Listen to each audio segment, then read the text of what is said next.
ఎవరు ఏమనుకున్నా, ఎవరు ఎలాంటి విమర్శలు చేసినా నేను జడవదలుచుకోలేదు.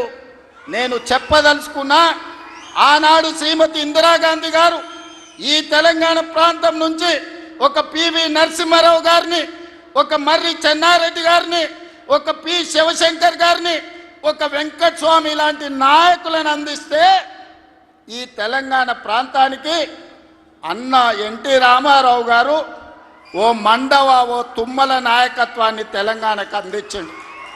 ఓ మాధవరెడ్డి, ఓ జానారెడ్డి నాయకత్వాన్ని అందించిండు. ఓ దేవేందర్ గౌడ్ నాయకత్వాన్ని అందించిండు. ఓ కడియం సిఆరి, ఒక మోత్కుపల్లి నరసింహుల లాంటి నాయకులను ఈ తెలంగాణకు అందించిండు.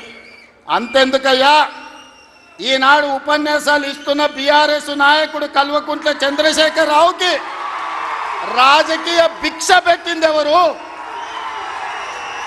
అన్న లేకుంటేనే మీరు నాయకులు అయ్యిండ్రా? అన్న నీడను బతికిన మీరు అన్నగారి గురించి తక్కువ చేసి మాట్లాడు మీకు మంచిదా? వారే కాదు, వారి పేరు పెట్టుకున్న వాళ్ళు కూడా ఈరోజు నాయకులుగా చలామణి అవుతున్నారు. ఆయన ప్రోత్సాహం ఇచ్చి, ఆయన భుజము తట్టి, ఆయన ఒక అవకాశం ఇచ్చిన ఓ తుమ్మల, ఓ మండల, ఓ మండవ, ఓ జానా, ఓ మాధవరెడ్డి, ఓ దేవేందర్ గౌడ్, ఓ కడియం సిఆరి, ఓ మోత్కుపల్లి నరసింహులే కాదు, తెలంగాణలో నాయకత్వాన్ని వహిస్తున్న కల్వకుంట్ల చంద్రశేఖరరావును కూడా ఎన్టీ రామారావు గారికి గుర్తించే రాజకీయ అవకాశాలు కల్పించిన సంగతి ఎవరు మరవద్దు. ఇది చరిత్ర. ఇంకొంతమంది ఆయన పేరు మీదనే చలామణి అవుతున్నారు. కొంతమంది నకిలీలు ఎప్పుడు ఉంటారు.